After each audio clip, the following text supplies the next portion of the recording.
Hello,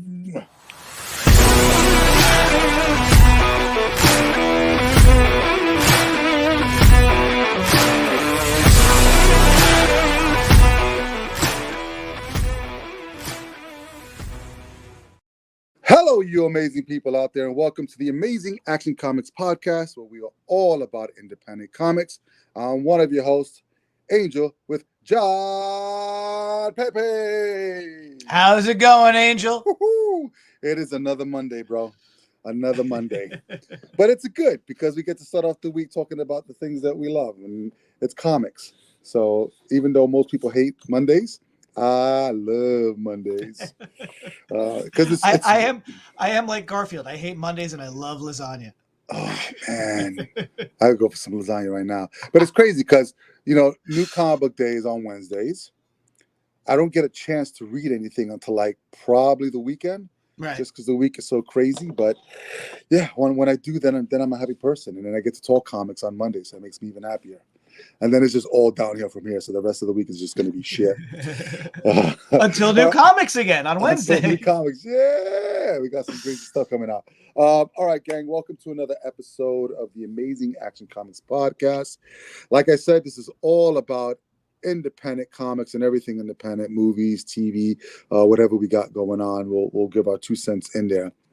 This is the Indie Comic Review. So we do have some comics that we're going to be reviewing this weekend, and normally open up with a new segment. But I think all we have this week are just comics. Some really cool stuff that's come out. So I think we're going to dive right into it. So we've got a couple of comic reviews for you this week. Over the next couple of weeks, I guess we'll be making some more announcements as well. Just got to speaking with Justin, who is the other half of Amazing Action Comics. And we've got script finalized. I told you that. So now it's with the editor. The editor is doing their finishing touches for issue number 1 over the weekend. And we're attaching an artist that we've already seen, but we're just trying to finalize everything before we go out there out on a limb and say, hey, this is who we've got. So listen out over the next couple of weeks. Definitely going to have some announcements about what's going on in regards to Project Shadowbreed relaunch, reboot. So really excited about that. All right, this is episode number 140, bro. We're getting there. We're getting to the 150. Wow. It's not going to happen before the. Oh, you know what? It could happen before the end of 10 weeks. No, we'll see. Well, it'll be around the New Year's kind of. So we'll be getting to that 150 marker. Maybe we'll do something special. We'll see. We got 10 weeks to think about it. All right, so we got to be like Marvel, though. We got to exploit the 150. Marvel will not let like a 50, a 25, a 00. Like you got to make it. It'll Marvel, be episode 1,500. With Marvel, every 5 issue is a double-sized anniversary issue. So then we'll go 3 hours.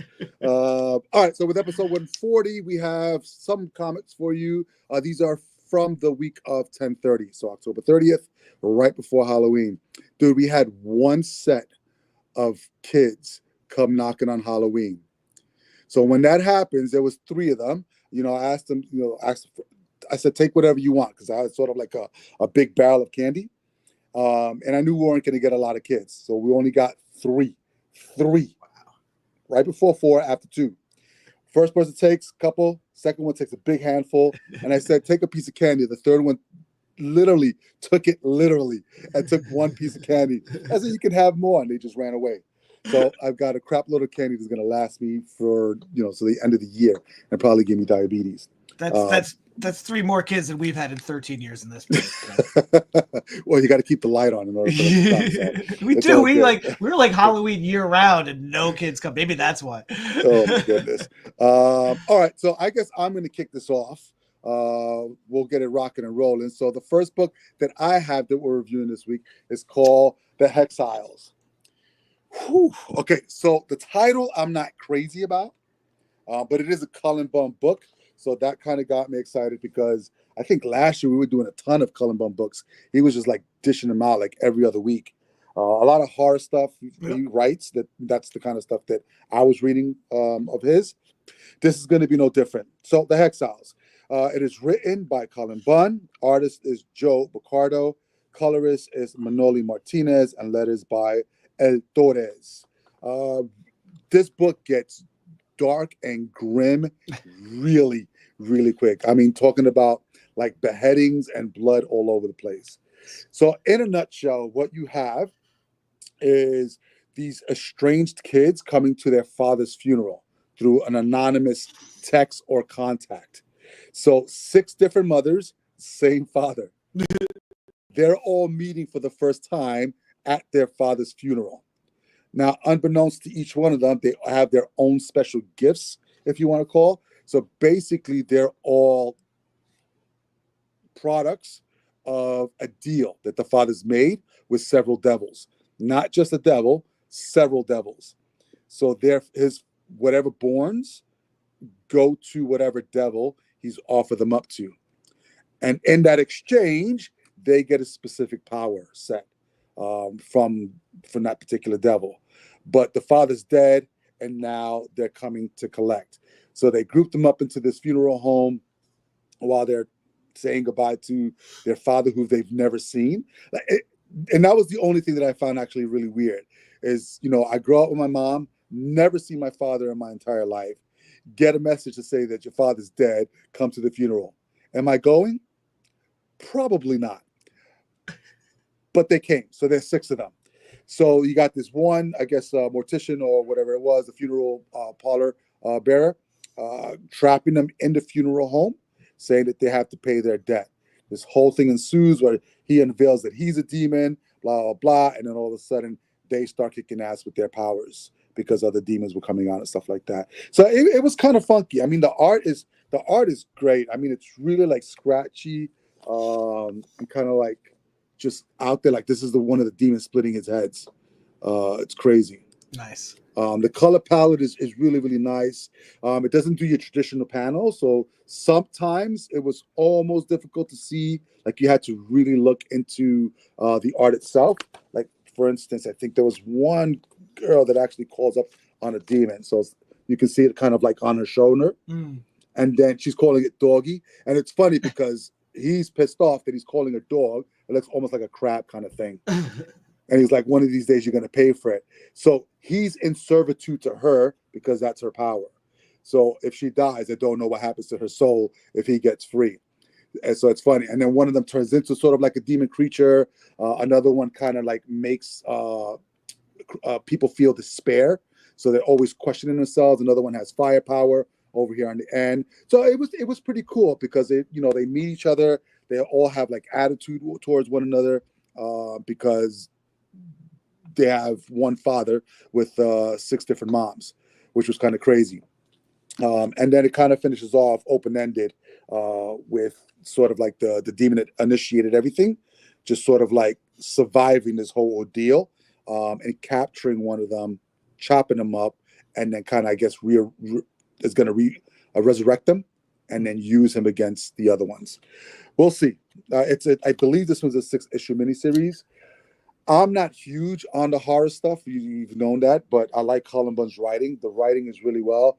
It was really fast paced. I mean, you literally got like 3 pages in and they were already killing people, which is fantastic. So I like that. So I think what you're going to get, and I think what was alluded to was sort of like the father's background. Mm-hmm. So we're not going to get to really see the background of how the kids grew up, but I think the father ties everybody in.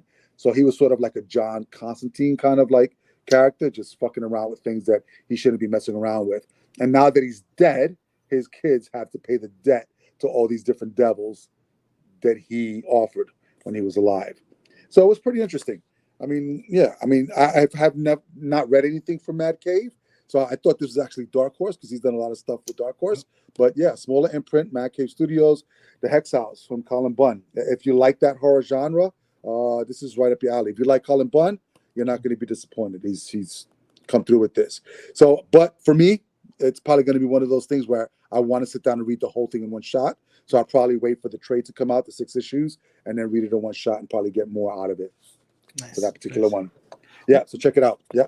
One of the things I like about Cullen Bunn, especially with his horror stuff, is he doesn't hold back with the horror. There's not at all, and he really gets into it quick. But he's very much character first. His character development is always solid. His characters are always pretty three-dimensional, like they Mm. definitely feel like real people in these extraordinary situations. So I always appreciated that he does put the characters at the forefront, but also doesn't hold back on the gore and the horrificness. Which is weird because I agree with you in that respect, but usually in the singular characters. Right. Like this is the first time that I've read with like a group, and so but what's really cool that he does that when I'm reading like group books is does each character have their own individual voice? Right. And I mean obviously they can't talk to you, but just the way that they're written. Yeah. And so each one of these characters coming from different mothers with one father, you can sort of like hear their distinct voice. Yeah. Where some of them are like repressed and shy back, some of them are forward, some of them are sarcastic, some of them are just like middle of the road. So he did a really good job in creating a distinct voice for each one of the characters and their personality shining. It's a challenge, especially with a new, number one, you're trying to establish not just character development, but you're trying to, cast an entire scene and get people drawn into what this book is about. And I read the synopsis, and the first issue is right up there with what it should be. Nice. Yeah. So cool. Check it out. So this is Hexiles, Mad Cave Studios, Cullen Bunn doing this thing. He picked a really good, creative team when it came to, the letters, the art style and stuff like that. So kudos to him. All right, what do you got? All right. Well, I think one of my, if not my favorite series from last year is back with an All Hallows Eve special. That's right. It's Dwellings. Yes. J. Jetcat Stevens is back telling twisted tales of Eldwich, Ontario, Canada. And holy cow, man, there's not a good person in this town. I am convinced after our seventh story about Eldwich, Canada. There's not a decent person in this town. So one of the things I love, so this is from Oni Press, and I think I talked about Dwellings last year when it came out. It was a 3-issue miniseries with 2 self-contained stories per issue. So you got a nice big chunky comic with 2 stories per issue. They tangentially would connect at times, like certain characters would show up in other stories, but the main thread is they all take place in this just awful town in Canada called Eldwich. And one of the great things, so a little different from Cullen Bunn, except Jay does this really well in this, is the characters are very much stereotypes. There's not, I would say he does the work that, say, Cullen Bunn does for his character work for his horror, because the real selling point with what Jay Stevens does is he does these straight up horror stories, but in a Harvey Comics, like Casper the Friendly Ghost kind of style. So the juxtaposition is really unnerving because you have these characters that look like kids doing awful things. Yeah. I was showing this to my wife. She's like, "Is that kids?" I was like, "No, they're actually adults." But this is his deal. This is how he juxtaposes the horror. And then the other thing is he puts these fun little fake ads, like the old comic ads, in there as well. So just reading a story from Jay Stevens in this world is just a treat in and of itself. If you kind of like those old style comics, but if you really like straight up twisted, just effed up horror, because that's really what's going on here. So I don't want to give too many surprises. I will let you know if you didn't catch Dwellings the first time it came out. This is a self-contained one-shot, so this is a great way to kind of sample, get a taste of what he did in that series. And if you like this, I would say the story's the trick, right? And then at the end is the treat. Dwellings second story. Oh my goodness. So we're gonna have another round of self-contained cutely horrific stories by J. Jetcat Stevens.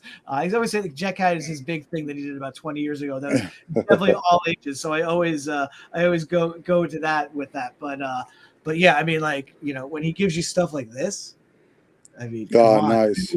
How did we get there? It's all in this story. Again, there's certain things that the narrative isn't 100% tight. I will say that it's not a perfect comic, but it is so enjoyable and it's so fun. I made a point to read it like right after midnight on Wednesday. So like that was the first thing I did for Halloween was read this story, just about really twisted, messed up people that just look like cute little Archie Comics characters or Harvey Comics characters. So yeah, I can't recommend this stuff enough. Really looking forward to second stories. But yeah, this is a great Halloween trick and a great Halloween treat. Dwellings, All Hallows Eve special from Oni Press. And then as far as credits, I mean, this is a one-man deal. It's Jay Stevens with Winston Gambro doing designs and edited by Gabriel Granillo. So again, I really love this resurgence of Oni. This is part of it for me. So yeah, this Dwellings All Hallows Eve special. Give it a shot. So let me ask you a question. So I know there were self-contained stories, but are these characters from the previous Dwelling series, or are these like all new characters? No, they're pretty much all new characters. From what I can remember from the previous series, he'll do with it like so in the previous Dwellings. Let's say like you're telling, like in issue 3, the first story, will be taking place, and then you'll see like somebody from like the first story in the first issue kind of walk in and out of panel kind of thing. So just sort of showing how these are all the same town and there's the opportunity for people to cross paths, but it's very limited who does interaction in another story. So from what I could remember, this is a whole new set of characters, and that's sort of the beauty of how he did this. I guess he initially did it as a Kickstarter, right? And it was originally 6 issues that were mailed to you, I guess, if you did the Kickstarter. And then when Oni picked it up to publish it, they just crammed 2 issues per for the first. It was so well done. They went ahead and did this, and now doing another round of stories. So again, that's the kind of the great thing about this Hallows Eve special. Or if you just pick up a random issue of the previous 3-issue miniseries, you're not going to be lost. Everything is self-contained. Okay. But if you dive deeper, you get rewarded by seeing certain connections or certain characters pop up. Gotcha. Okay. Yeah. Right, cool. I think I remember when this book came out, and I think that was the thing that turned me off, is that juxtaposition between these cute little characters and it's just being horrific. I just could not get into it, and you just loved it. So I love, and that's, for me, that's a really funny defining line when I'm recommending this to people, because I love, there are people that just like, oh wow, that is really cool, right? And then there are people who are like, I don't know, that's a little much, The only thing that I can equate it to is watching Galaxy Quest. I remember when they land on the planet because they're looking for that beryllium or whatever it is, and they see the cute little aliens that are on that planet, and when they get closer, they turn into what you're talking about. It's so weird. So again, it is it's really funny to see who's weird enough like me to dive into this. I also love he still does this little like the comics code up there, you can see, but it says definitely not for kids or cowards. And then again, the other thing that I took away from Dwellings from the first issue is there's a character that came up with it's a new word for crows. So crows from now on are Halloween eagles. Okay. So this one guy's getting like bothered by crows. He's like, beat it, you Halloween eagles. And so now whenever the crows are in my backyard, I'm like, get out of here, you Halloween eagles. Now we're going to see shirts that say Halloween Eagles with crows on them. I love it. All right, guys. So there you go. Dwellings, All Halloween special. It's a one shot. Check it out from Oni Comics if you want to. All right, my turn. What do we got? Woo! We're back from the 80s. All right, so from the Cellverse, which is funny because I just went onto their site today and I was trying to figure out what it is that they're doing. So were they. The TV shows, right? So they were the Nacelle Company is a documentary company on Netflix. The Toys That Made Us, the Movies That Made Us. They have a Vice channel, if that still exists. Still exists. Icons Unearthed, which they've done a whole bunch of really good ones with that. They also did a massive 10-part Star Trek documentary on History Channel. So they started out doing these really cool sensibility documentary films films that speak to people of a certain age like you and I. Right. And the style is great for our short attention spans, but really gives you good deep dive information. And now they're in they've ventured into the comics publishing world with Oni, and along with these comics toys. And they basically scooped up whatever toy licenses from the 80s that were still kind of kicking around that nobody wanted to touch. They launched their Nacellverse with this. Yes, which is hilarious because when you go to their site, that's what they're boasting, this retro, franchise. So they're picking up stuff from the 80s. So this is one of them. So we look at, the original Sectaurs came out in, I think, 85-ish, and it was a toy line. Then Marvel picked it up for 6 issues, a six-issue miniseries that went from 85 to 86. And I believe it had a 4-episode or 5-episode TV premiere as well. So yeah, it did. That was a time where they were taking toys, and then making either animations and or comic adaptations. So you had He-Man, you had Turtles was the other way around. I think Transformers was the same way as well. Yeah. So you had that was a time that they were doing this. I always forget this though, because there's a lot of these toy TV properties. You think in your mind they were long running series, but like Sectaurs or like Swamp Thing, they were only like 4 or 5 episodes. They just played those same 4 or 5 episodes for like 6 years in a row. So they felt like they were on longer than they were. But it was insane. But yeah, so it was interesting because I do have the issue number 1 of this particular book from back in 85. Oh, cool. And I was like, dude, this is gonna be worth something one day. And when I go, it's still like $2 or whatever it is. But yeah, so I picked it up because I remember seeing it as a young kid, and I was like, all right, let's see what they did with it. I don't remember getting that heavy into it, and I know I didn't have any of the toys, just because I wasn't into it that much. But here we have Sectaurs, Warriors of the Symbion, written by Dennis Culver, artist Ramon Box, colorist Manoli Martinez, and letters by Ghost Guilt Studios, Taylor Esposito to be exact. So if you remember the original series, you basically had the Shining Realm versus the Dark Realm. Humanoid insects, kind of like people, and so you're sort of having a retelling of that story from the 80s. So you have the king, who was able to make peace between the Shining Realm and the Dark Realm, because they were at war. It was same planet, 2 factions at war, same trope that we've seen 1,000 times. The king says, yada, yada, yada, let's get together, let's create some peace, and bam, it's peace. All of a sudden, something happens to the king where now he's like in some kind of coma. So people are worried about what's going to happen to that peace treaty. So his son, Dargon, is the one that needs to step up to make sure that there's like a not a retelling, a sort of like a re-signing of the peace treaty that need to get together. So I think they get together every so often to make sure that the peace treaty stays whatever it needs to be. So the prince needs to step up. He's the interim king while the king is going through this cocoon stage, let's just say. Insect humor.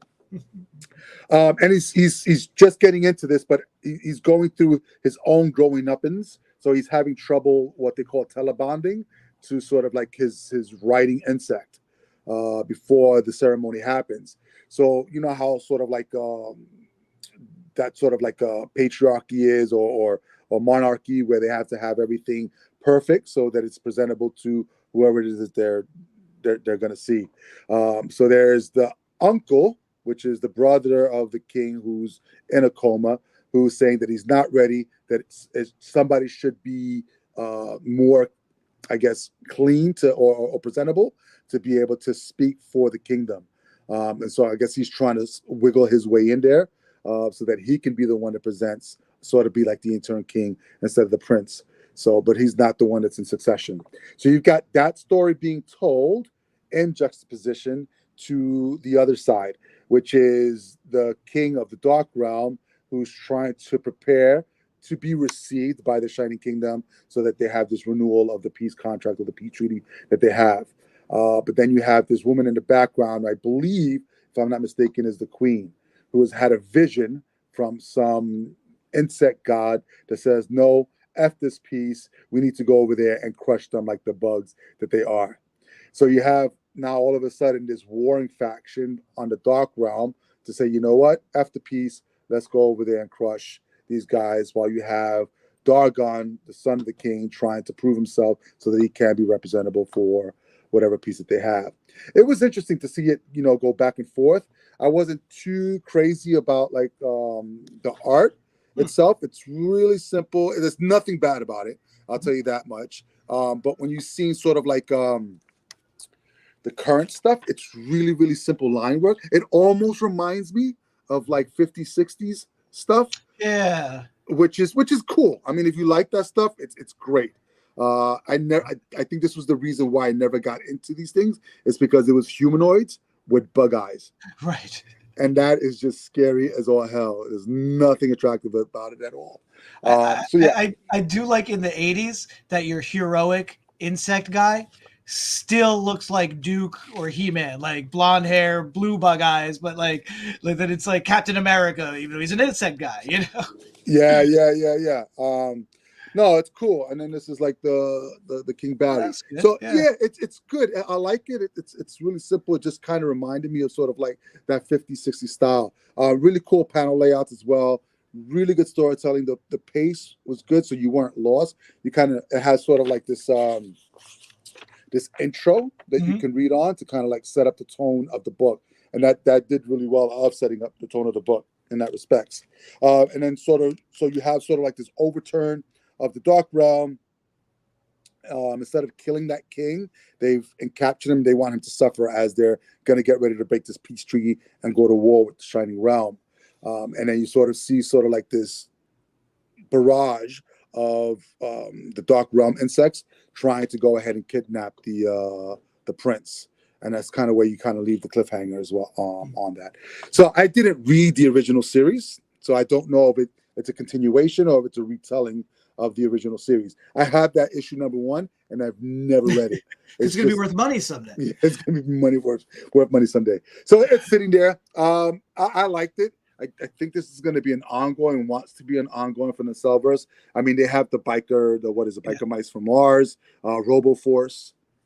So what they're doing is really neat. They launched this with a 0 issue, and it took all these properties and put them in one story. And then they're doing a bunch of, at least in the first wave, a bunch of 3-issue miniseries. So yeah, RoboForce is a 3-issue miniseries. Biker Mice is a 3-issue miniseries. I think this is a 3-issue. And then if it does well, they're going to get another round of minis. And maybe bring the characters back together again.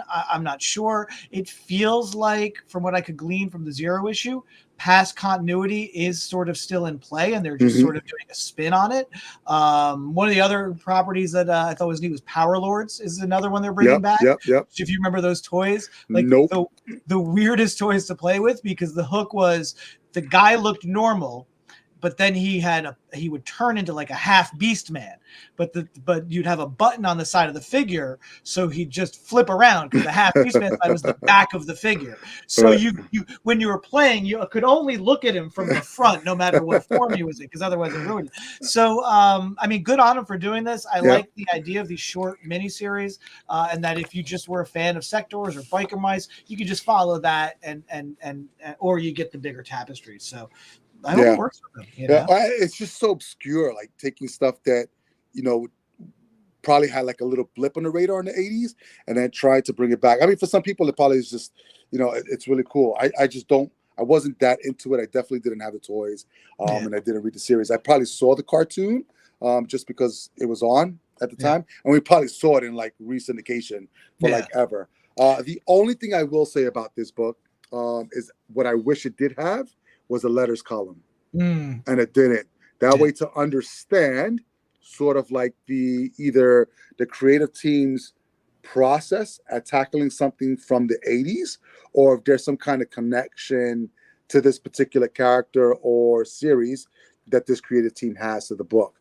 That's the only thing that was missing. So I'm hoping maybe in the second or third issue, if, like you said, if they are minis, and they waited to carry on, but maybe they're waiting for that first issue to come out to have some stuff there. But it would have been cool to see sort of like a letters column in regards to that process of, why Sectors Right. You know, what was my experience with Sectaurs? Because it was available. I mean, seriously, no, like Sectaurs is a recognizable name, but you're right. It wasn't that huge, but it just, the name was unique enough and easy enough, like, to remember. But really, I think of these properties, Biker Mice from Mars is the biggest one that they got for this whole, the Cellverse. Right. Because Biker Mice from Mars was weirdly popular for a short time, you know, a little bit beyond, I think, our time, but I think kids younger than us. I mean, I know the cartoon show lasted for a while, and it had a long comic series too.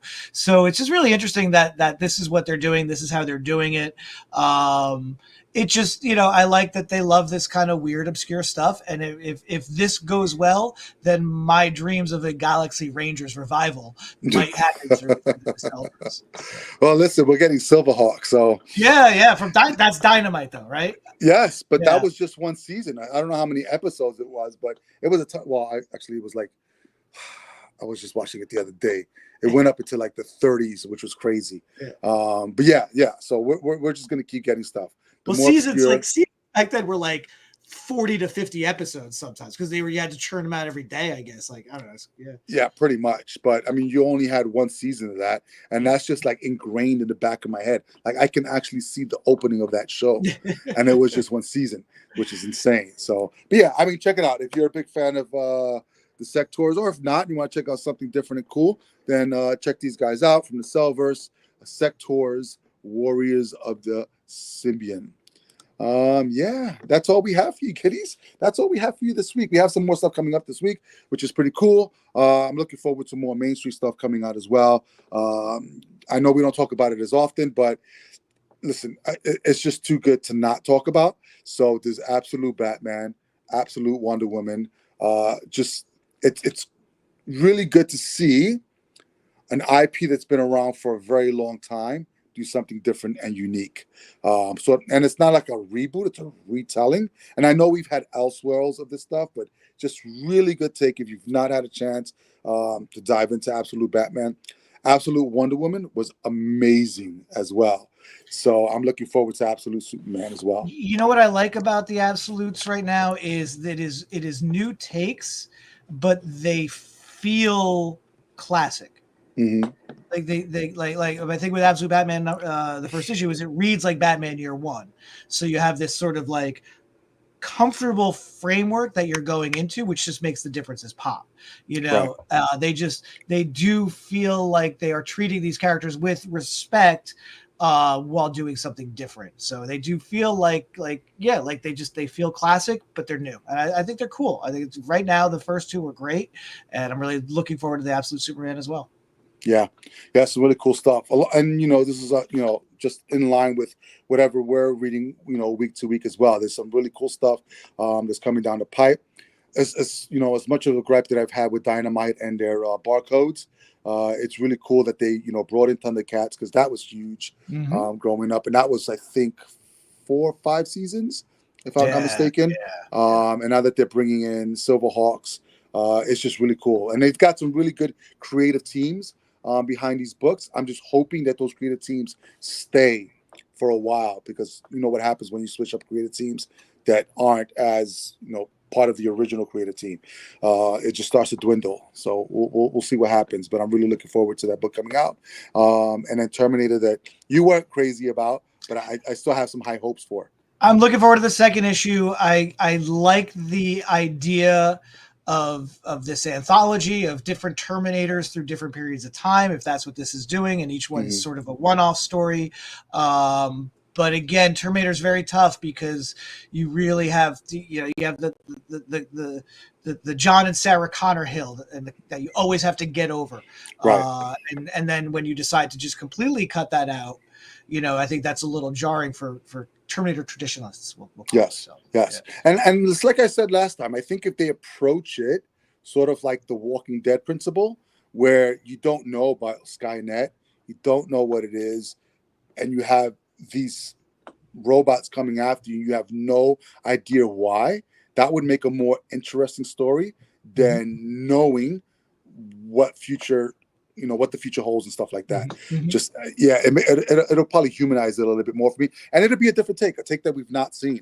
I mean, we've already seen the Sarah Connor thing. We've seen a thousand times. We've seen, you know, the cross between Terminator and Transformers, still with Sarah Connor and stuff like that. So those characters are always going to be pertinent to Yep. the Terminator lore, but I think we have an opportunity to go down another road that will add to the lore without actually knowing what the hell's going on from Much the character's like perspective.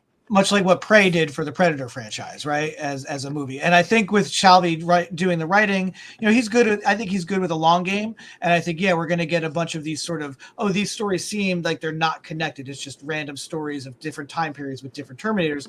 But I feel that there's going to be a payoff. We're going Yeah. to see Yeah. this, there's a through line there. So Yeah, and I like what he's doing because with Thundercats, you know, you see the show, you see the clear lines between good and evil, and what he's doing with Thundercats is he's blurring that line. So if you don't know, because you're probably not reading it, and for those of you that know the Thundercat lore, you have Jaga, who died right before these guys made it to Third Earth, and Jaga was sort of like the carer of the Thundercats, so that he could groom Lionel to become the next king.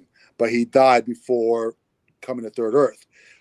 And then Lionel, who got stuck in the crowd chamber, actually got out and grew up while everybody else was stuck, blah, blah, blah. But now with Declan Shalvey coming in, there's this connection between Mumra and Jaga. They have a past, which is crazy. So you have this fucking evil-ass character that wants a Sword of Omens for his own, you know, horror whatever thing, bad guy thing, and, you know, having a past, a connection to Jaga, who's supposed to be, you know, overseeing the Thundercats. So it's going to be really interesting to see if that pays off. I was like, what the fuck is going on? But it's got to be coming back, you know, month to month for these comics. So yeah, there's some really cool stuff. Like there's properties that we grew up with that are coming back because of nostalgic reasons. Some of them are hit or miss, like the Sectors. If you love it, it's probably going to be one of those things that you love. For me, Thundercats was something that I grew up with, so I was hoping it was good. And I'm probably a little bit more biased and a little bit more open to where the story is going to go for that. But I like the resurgence of this. And with Image even bringing back sort of like that 90s style superhero, it's cool. Everything always comes back. Exactly. All that shit comes back. I'm just waiting for the big puffy hair to come back. That'll be good. All right, kiddies. That's all that we have for you this week. If you like what you heard, subscribe to the podcast. Better yet, tell 1,000 of your friends so they can come back every Monday to join us. If you want to come onto the podcast, you are a creator, want to promote yourself, just go to amazingactioncomics.com, fill out the form. John and I would love to have you on to speak about you and or the projects that you have going on. Stay up to date on everything that we've got going on at amazingactioncomics.com. And last but not least, most importantly, please, please, please support your local comic book shop.